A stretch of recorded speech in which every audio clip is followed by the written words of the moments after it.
Hello guys, good morning. तो तैयारी आप सब लोगों की चल ही रही है ना अपने हिसाब से। तो किसी की अच्छी खासी चल रही है, किसी की थोड़ी बहुत चल रही है, या कोई अभी शुरू ही करेगा, है ना। कोई बात नहीं। एग्ज़ाम से पहले जो 3 महीने होते हैं उनमें आप जो तैयारी करते हो वो बहुत मायने रखती है। रिजल्ट क्या आएगा उसके लिए ये 3 महीने आप अपने हिसाब अपने मतलब अपने आप को किस तरह से प्रिपेयर कर रहे हो एग्ज़ाम के लिए, या कितने ईमानदार हो अपनी तैयारी को लेके, कि कितना आपने कंसिस्टेंसी मेंटेन करके रखी है, कितने घंटे आप डेली पढ़े हो, या कितना आपने स्मार्ट वर्क करा है, कितना आपने हार्ड वर्क करा है। ये सब चीज़ मायने रखती है लास्ट के 3 मंथ में। और आप अभी जो करोगे उसी का परिणाम आपको एग्ज़ाम के बाद देखने को मिलेगा। और आपको भी पता है एग्ज़ाम होने के बाद जस्ट पता चल जाता है कि हम यहाँ इस एग्ज़ाम में कहाँ लाइक करेंगे, हमारा सिलेक्शन होगा या नहीं होगा, हमें वेट करना चाहिए रिजल्ट का या नहीं करना चाहिए, है ना। तो ये तो हो गई ज्ञान की बात। अब सुनो मेरी बात, है ना।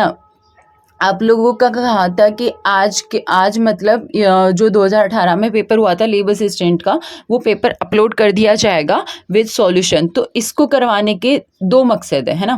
पहला तो ये कि इसी बहाने आपको पता चलेगा कि कैसा पेपर आता है, कैसा पेपर का एग्ज़ाम है, या कैसा पैटर्न है ना।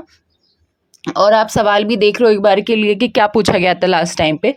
सेकंड जो है वो बहुत इंपॉर्टेंट है, वो इस वजह से क्योंकि आप इन सवाल को देख के ये एनालिसिस करना कि आप क्या कहाँ पे लाई कर रहे हो, मतलब आपको कितना आता है। जब मैं आपको सवाल बताऊंगी अभी, कोई मतलब कोई ज़रूरी नहीं है कि आपको सारा पेपर आए, या आपको 50% आए, या आपको 10% आए। आपको सिर्फ अपने आप को एनालाइज करना, किसी को बताना नहीं है। मैं आपसे पूछ नहीं रही आपसे आपको इस पेपर में कितने सवाल आए, समझ रहे हो आप। वो इसलिए ताकि आपको ये पता लगे कि अभी आपने जो पढ़ा है या जैसी आपकी तैयारी चल रही है उसके बेसिस पे आप कितने क्वेश्चन सॉल्व कर पा रहे हो, समझ रहे हो, है ना। और आपको उस लेवल को कहाँ तक लेके जाना है, क्योंकि 3 महीने बाद एग्ज़ाम है ना। तो अगर मान लो अभी आप इस पेपर में ओनली 20 से 25 सवाल सॉल्व कर पा रहे हो, या फिर मान लो 10 ही कर पा रहे हो, कोई बात नहीं।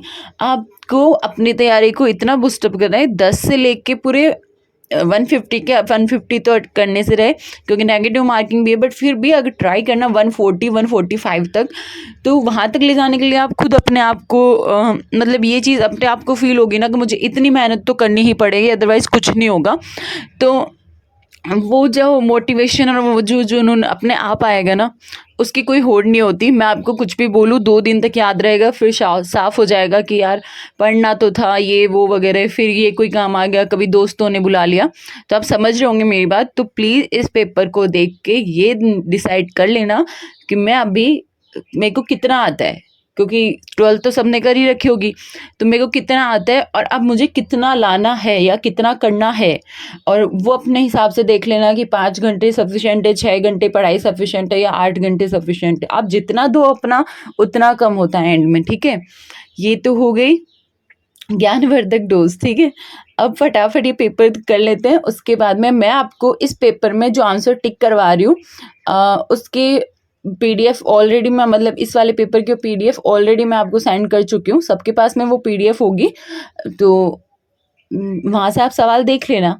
और अगर होगा तो मैं ये जो आंसर टिक कर रही हूँ आंसर के साथ में ताकि आपको ऑप्शन देखने में दिक्कत ना हो, क्योंकि एक बार वीडियो देखने के बाद में बार बार तो देखोगे नहीं।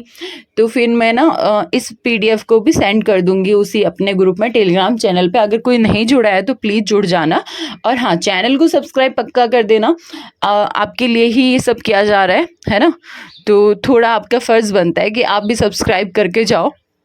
वीडियो को पूरी देखो, आधी देख के कोई नहीं जाएगा। और हाँ, वीडियो को लाइक भी करो अगर अच्छी लगी हो तो। जो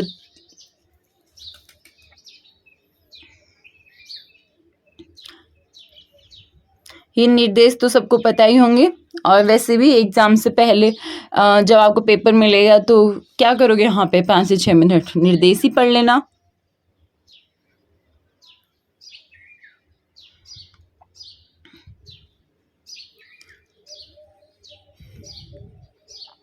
देखो, सबसे पहले हम जीके के सवाल देखने वाले हैं। इनको देख के आपको पता चलेगा कि जीके इतनी हाई लेवल की भी नहीं आती है कि आप बिल्कुल आरएस लेवल की जीके पढ़ने लग जाओ, ठीक है। Match the correct pair, Jasnath ji. इसके अंदर आपको ये बताना है कि करेक्ट कौन सा है। तो इसके अंदर ऑप्शन ए करेक्ट है, मतलब जो जसनाथ जी है वो कादरिया सर बीकानेर के थे, है ना। शीतला माता का जो मंदिर है वो चाकसू जयपुर में। जाम्भोजी जो है वो मुकाम नोखा से संबंधित है। और जीर्ण माता रेवासा सीकर, ठीक है।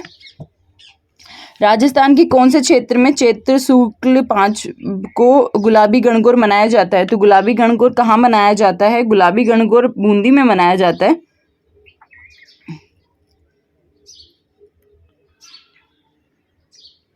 आपको ये पेपर हिंदी और इंग्लिश दोनों बायलिंगुअल में देखने को मिलेगा, ठीक है। तो बहुत सारे बच्चे ये भी कमेंट में पूछते रहते हैं कि पेपर कौन से लैंग्वेज में होगा, देखा मैंने, है ना। तो ये तो ऑब्वियस है कि हिंदी और इंग्लिश दोनों में होता है। संत पीर साहली और तुकनगीर ने 400 साल पहले मेवाड़ में किस ख्याल की रचना की थी? तो ऑप्शन सी करेक्ट है, तुर्रा कलंगी ख्याल का। निम्न में से कौन सा एक राजस्थान का मंदिर सही सुमेलित नहीं है? आपको गलत बताना है बच्चों। गढ़नी माता का मंदिर, ओ सॉरी, हाँ आपको सही बताना है। तो करणी माता का मंदिर देशनोक में, ये सही है। हमेशा मैं है ना इतनी गलतियां कर जाती हूँ सही नहीं है और सही में, तो प्लीज़ आप लोग तो ध्यान से पढ़ा करो। राजस्थान में अजमेर के विलय के समय वहाँ का मुख्यमंत्री कौन था? ऑप्शन सी करेक्ट है, हरिभाऊ उपाध्याय। निम्न में से कौन कोटा में 1857 के विद्रोह का नेता था? तो इसके अंदर ऑप्शन सी करेक्ट है, जयदयाल।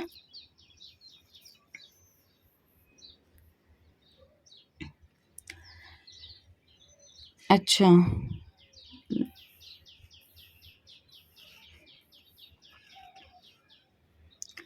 वीर ससई बलविद्यास और राम रंजक के लेखक हैं। तो ऑप्शन बी करेक्ट है, सूर्यमल मिश्रण।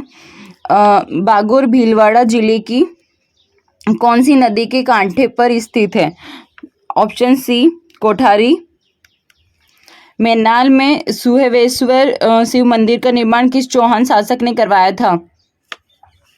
पृथ्वीराज द्वितीय ने। निम्नलिखित में से कौन सा मंडोर के प्रतिहारों के इतिहास की जानकारी देता है? ऑप्शन बी घटियाला अभिलेख। निम्न में से कौन से शासक ने अकबर से वैवाहिक संबंध स्थापित नहीं किए थे? ऑप्शन सी रणथंभौर के राव सुरजनहाड़ा जी ने। हवा महल की पहली मंजिल का क्या नाम है? ऑप्शन डी प्रताप मंदिर।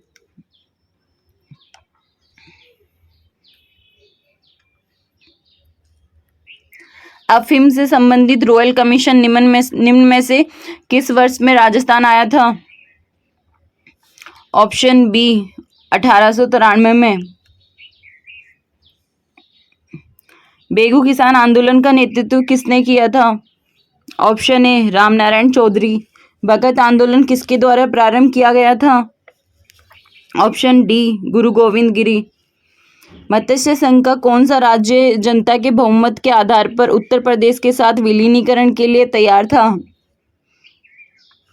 Option C Dholpur. मई 1947 को कालीबाई अपने अध्यापक को मुक्त करने के दौरान पुलिस की गोलियों द्वारा भून दी गई, वह किस जिले की थी? Option B Dungarpur. आपने ये वाली कहानी तो बचपन में अपनी बुक्स में पढ़ी ही होगी, जहाँ तक मुझे याद है ये कहानी थी हमारी बुक्स में। राजस्थान में स्वतंत्रता आंदोलन के दौरान गिरफ्तार होने वाली राजस्थान की पहली महिला कौन थी? तो ऑप्शन बी करेक्ट है, अंजना देवी चौधरी।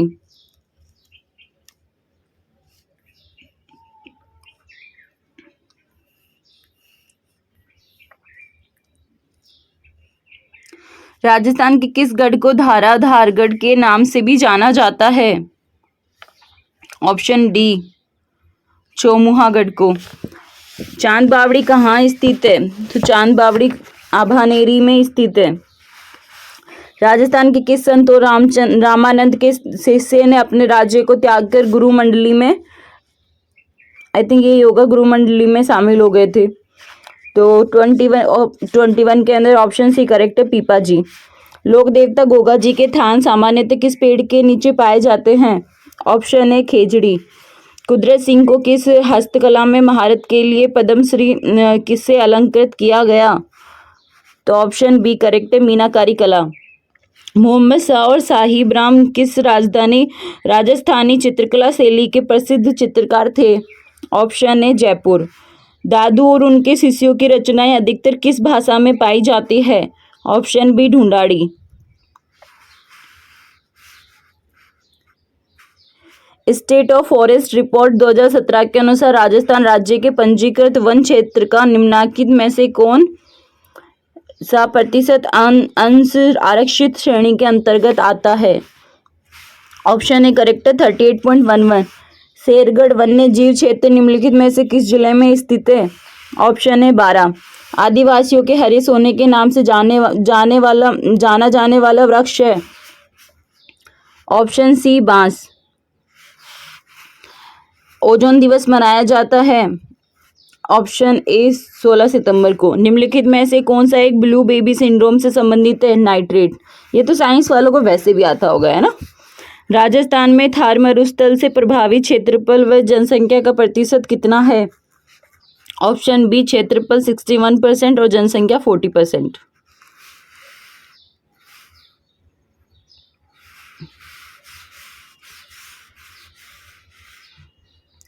राजस्थानी ऊंट का वैज्ञानिक नाम है? राजस्थानी ऊंट का वैज्ञानिक नाम कैमेलस ड्रोमेडेरियस है। स्थिरता के साथ विकास और आत्मनिर्भरता किस योजना का लक्ष्य था? चतुर्थ पंचवर्षीय योजना का। सोम कमला अम्बा सिंचाई परियोजना स्थित है? ऑप्शन सी डूंगरपुर में। निम्नलिखित में से कौन हनुमानगढ़ व चूरू जिला के लिए जल का स्रोत है? 35 के अंदर option C Chaudhary Kumbharam lift नहर। एक बार आप इसको क्रॉस चेक कर लीजिएगा, ठीक है। निम्नलिखित राष्ट्रीय राजमार्गों में से कौन सा एक राजस्थान में राज्य को बीकानेर से जोड़ता है? ऑप्शन ए NH 89। निम्नलिखित में से किस खनिज के उत्पादन में राजस्थान का भारत में पहला स्थान है? तो फेल्सपार। पहला स्थान नहीं, एकाधिकार है अपने राजस्थान का। निम्नांकित में से कौन सा युग्म सही सुमेलित नहीं है? इस बार मैंने करेक्ट पढ़ा है कि सुमेलित नहीं ही पूछा है। Option D Dungarpur, Banganga Morel, ठीक है। बाकी ये तीनों करेक्ट है। कोपेन वर्गीकरण के आधार पर निम्नलिखित में से कौन सा डूंगरपुर जिले के लिए है? ऑप्शन ए AW। राजस्थान में निम्नलिखित में से किस जिले में वार्षिक वर्षा में अधिकतम विषमता पाई जाती है? ऑप्शन सी जैसलमेर। राजस्थान के सर्वाधिक क्षेत्र पर निम्नलिखित में से कौन सी मृदा पाई जाती है? ऑप्शन ए करेक्ट है एरिडोसोल एवं एंटीसोल्स। आर्थिक समीक्षा 2017-18 के अनुसार राजस्थान में राष्ट्रीय बागवानी मिशन के लिए चयनित जिलों की संख्या है? Option C 24। निम्नलिखित में से कौन सी नदी कामधेनु नदी भी कहलाती है? ऑप्शन बी चंबल नदी। निम्नलिखित जिलों में से कौन सा एक राजस्थान में गन्ने का सबसे बड़ा उत्पादक है? Option B Ganganagar.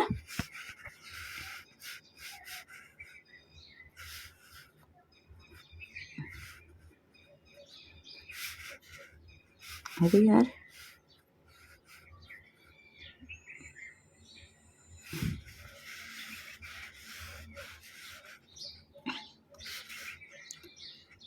Red Cliff रेखा का राजस्थान में विस्तार है? Option A Hindumalkot Ganganagar से बाखासर बाड़मेर तक। क्वेश्चन नंबर 46 राजस्थान का देशांतर विस्तार है? ऑप्शन ए 69 डिग्री 30 मिनट पूर्वी से 78 डिग्री 17 मिनट पूर्वी तक। शेर पर्वत चोटी की ऊंचाई क्या है? चोटियों से बस सवाल बच्चों बहुत आते हैं। मैं आपको वो PYQ सीरीज करवा रही हूँ ना, मतलब जो भी राजस्थान में एग्जाम हुए RSM SSB बोर्ड द्वारा, तो GK की अपनी एक सीरीज चल रही है। उसके अंदर 13 पेपर अपलोड हो चुके हैं। उसमें टोटल पेपर 75 अपलोड होंगे। अभी 1-2 दिन वो वीडियोस नहीं आएगी क्योंकि केमिस्ट्री की वीडियोस आने वाली है, बट मैं बता दूंगी, उसको कंटिन्यू करेंगे अपन। तो उसके अंदर देखना मैंने इतने से पेपर करवाए, अभी तो ओनली 11 पेपर करवाए, और उसमें भी चोटियों के सवाल हर पेपर में पूछा है। मैंने आपको बहुत बोला है कि ये तो पक्का पता होना चाहिए। और बाकी जैसे ये ज्योग्राफी के सवाल है 45 और 46 भी, ये कॉमन से सवाल है। अगर किसी ने एक बार भी ऊपर ऊपर से भी पढ़ा होगा ना तो भी इनको करेक्ट करके आया होगा, तो आपको पता चल रहा होगा कि अपने पेपर में कैसे कैसे जीके के सवाल पूछे जाते हैं। ठीक है, पर्वत चोटी की ऊंचाई क्या है? 1597 मीटर। आप ऐसे टुकड़ों में याद रखा करो, आपको जल्दी याद होगा। ठीक है, राजस्थान के निम्न जिलों में से कौन से एक जिले में अरावली पहाड़ी का विस्तार नहीं है? जालोर। फुलवारी की नाल स्थित है? ऑप्शन ए उदयपुर में। निम्नांकित में से कौन सा युग्म सही सुमेलित नहीं है? ऑप्शन सी नागपानी अरावली दर्रा। ठीक है, ये तो बच्चों हो गए अपने जीके के सवाल। अब मैं एक काम करती हूँ, ये आपको राजस्थान जीके के सवाल अपलोड करके दे देती हूँ अभी, और साइंस के क्वेश्चंस जस्ट इसके बाद वाली वीडियो में अपलोड कर देती हूँ, ताकि आपको ऐसा ना लगे ओ तेरी इतनी बड़ी वीडियो देखनी पड़ेगी, है ना। और बिना देखे ही थोड़ी सी 2-4 मिनट देखोगे और निकल लोगे। इससे बेटर है थोड़ा थोड़ा देखो, थोड़ा आराम से टाइम लगा के देखो, पर कम से कम देखो तो सही, ताकि आपको पता तो लगे। और मेरा पर्पस तो पूरा हो गया, आपको चलो देख लिया, आपके काम आ गई। अपन साइंस के जो क्वेश्चन है वो इस नेक्स्ट वीडियो में देखने वाले हैं, तो ये वाली वीडियो देखने के बाद में वो वाली वीडियो पक्का देखना। ठीक है, बाय बाय।